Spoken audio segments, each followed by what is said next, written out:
Nous avons tous suivi les efforts qui ont été faits pour pouvoir acquérir un nouvel avion la dernière fois.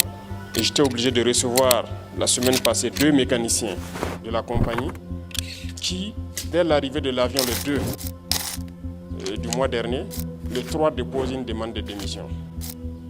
Nous étions obligés de les recevoir et de passer donc le message qu'ils vont travailler de gré ou de force. On ne demande pas à quelqu'un, nous n'allons pas négocier encore.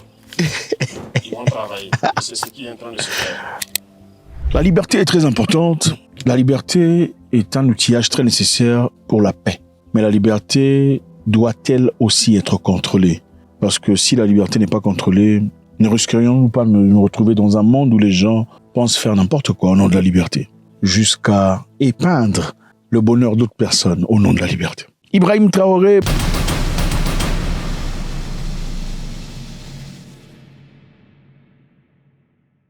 président du Burkina Faso, a fait un discours très intéressant à la presse, expliquant une situation locale au Burkina Faso très intéressant.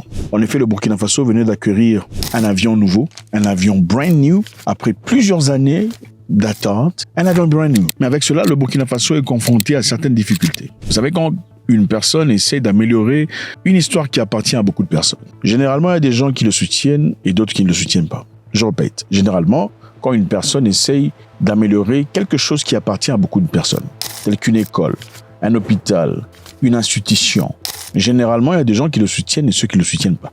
Suivons d'abord M. Ibrahim Traoré, ensuite on fera un commentaire. On y va. Nous avons tous suivi les efforts qui ont été faits pour pouvoir acquérir un nouvel avion la dernière fois. Et j'étais obligé de recevoir la semaine passée 2 mécaniciens de la compagnie qui, dès l'arrivée de l'avion le 2 du mois dernier, le 3 dépose une demande de démission.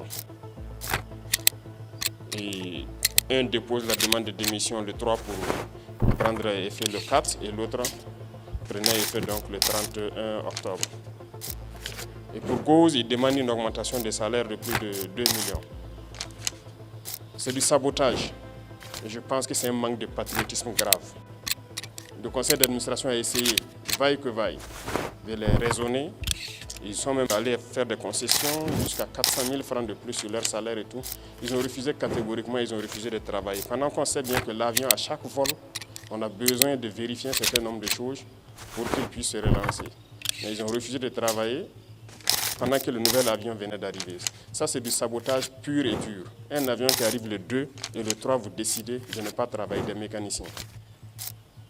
Nous étions obligés de les recevoir et de passer donc le message qu'ils vont travailler de gré ou de force. On ne demande pas à quelqu'un, nous n'allons pas négocier encore.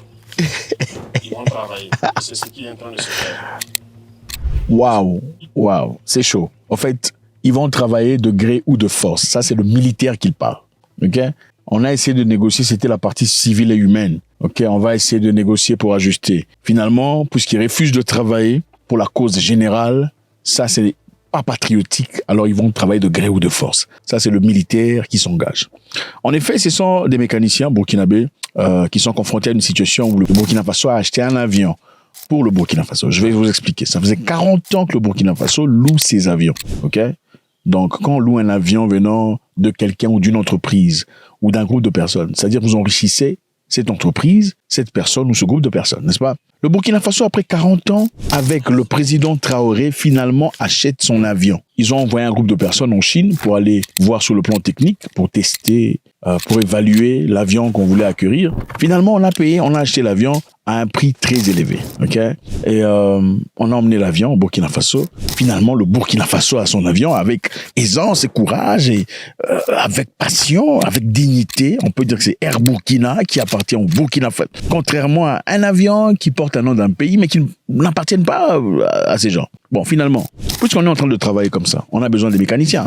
On ne peut pas voler un avion sans mécanicien, c'est-à-dire sans mécanicien aéronautique. Évidemment, on a engagé les personnes, et parmi les personnes engagées, 2 mécaniciens malheureusement qui ont remis leur résignation. C'est-à-dire, nous n'allons plus travailler parce qu'ils vous désiraient une paye beaucoup plus large. Alors, le président Traoré a essayé de négocier, leur envoya de personnes nécessaires pour essayer de discuter, pour enfluer un peu l'argent, mais ces gens ont refusé de travailler. Finalement, il a dit, bon, messieurs, puisque vous ne voulez pas travailler, vous allez travailler de force. Maintenant, ils ont demandé 3 millions de francs CFA en surplus.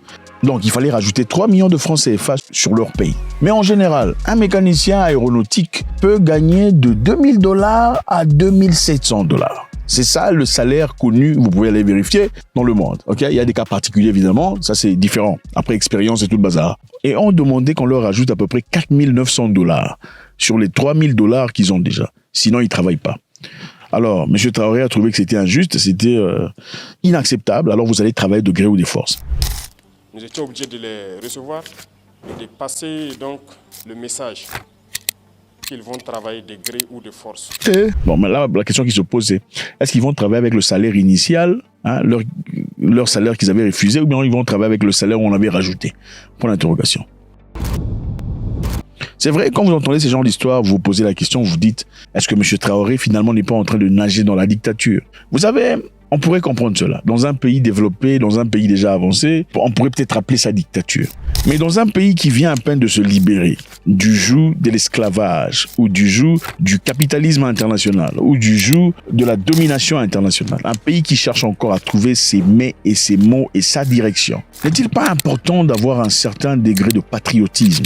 Pour une toute première fois, le Burkina Faso, après 40 ans, a son avion burkinabé, du début à la fin, investi par des Burkinabés, soutenu par des Burkinabés, payé par le Burkina Faso, assis au Burkina. Et le jour du lendemain, on refuse de travailler. C'est quand même difficile. Vous savez, malheureusement, il y a une personne qui dit que la démocratie est une chose qu'on donne aux gens matures.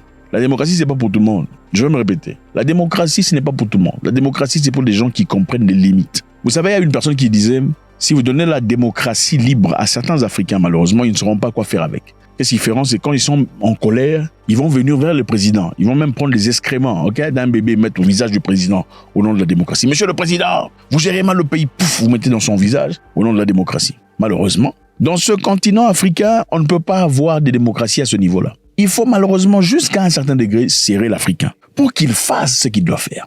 Je me souviens longtemps d'un homme qui me disait, un homme proéminent, un homme très fort, un homme connu que vous connaissez certainement, me disait, tu sais Zach, l'homme noir c'est comme un citron. Il le disait en anglais. Et le citron, pour en avoir le jus, il faut le presser. Si vous ne pressez pas le citron, le jus ne sortira pas. C'est-à-dire en d'autres termes, il faut mettre la pression sur l'homme noir pour qu'il travaille correctement. On ne sait pas ce qui a été discuté. Peut-être qu'ils étaient d'accord sur un prix établi. J'ai du mal à voir une personne accepter un contrat sans avoir discuté l'argent, n'est-ce pas?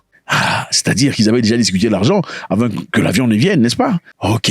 S'ils remettent leur démission, c'est-à-dire qu'ils avaient déjà agréé à un prix quelconque, n'est-ce pas? Bon, si après ils disent non, on veut qu'on rajoute autant, c'est-à-dire qu'ils avaient agréé à un prix, finalement ils ont décidé de changer d'avis, espérant pousser les gens à rencontrer leurs demandes, n'est-ce pas?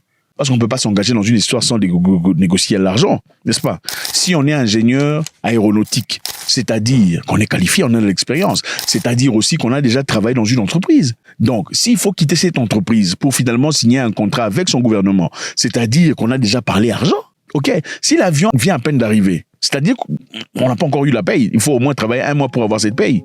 Maintenant, si déjà au début du mois, vous commencez à quitter le boulot, vous remettez votre démission, c'est-à-dire que quelque chose s'est passé à travers votre réflexion, ok? Ce sont des probabilités. Ils ont peut-être réfléchi, bon, on peut se faire beaucoup plus d'argent si on met la pression.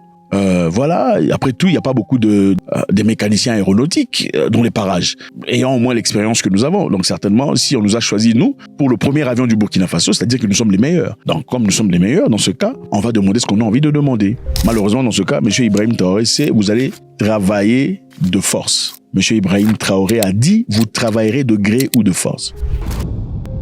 Maintenant, c'est très intéressant de le voir. Je sais que précédemment, on disait que M. Traoré a envoyé des gens qui disaient qu'il n'y avait pas de guerre au Burkina Faso, des juristes qui avaient contré M. Traoré disant qu'il n'y avait pas de guerre au Burkina Faso et qu'il n'avait pas le droit de faire ce qu'il faisait. Apparemment, on leur envoyait au front pour aller voir s'il y avait la guerre pour de vrai ou pas. Bon, la méthode est très intéressante. Beaucoup de personnes pensent que c'est de la dictature. Moi, je veux savoir ce que vous en pensez. Certaines personnes pensent que voilà, c'est comme ça qu'il faut traiter certains Africains pour qu'ils comprennent les choses. Donc, il faut leur mettre devant les faits accomplis. Il ne faut pas leur donner de choix. Et c'est peut-être la meilleure façon de faire comprendre à une personne. Maintenant, ma première est celle-ci. Y a-t-il une seule méthode qui fonctionne pour tout le monde? C'est-à-dire, y a-t-il une seule méthode à travers laquelle on pourrait faire passer un message à un Japonais, la même méthode l'appliquer à un Indien, la même méthode l'appliquer à un Africain, à un Chinois, la même méthode l'appliquer à un Sud-Africain? Ou bien, les méthodes dépendent d'une personne à une autre? Faudrait-il passer son message de manière uniforme à tout le monde? Ou bien il faudrait adapter le message à chacun selon sa compréhension? Monsieur Traoré a-t-il tort de mettre la pression, si pas forcer la main à certaines personnes qui, malheureusement, savent réfléchir comme ils réfléchissent? Je ne sais pas. Vous avez certainement déjà été confronté à une situation où vous négociez avec une personne africaine, généralement, sur un prix. Ensuite, il vient, non, mon cher, je vois cet argent-là, finalement, j'ai réfléchi, je pensais qu'il faut me rajouter l'argent. N'est-ce pas? Après avoir agréé, bon, écoutez, faites-moi savoir ce que vous en pensez. C'est toujours avec beaucoup de plaisir. God bless.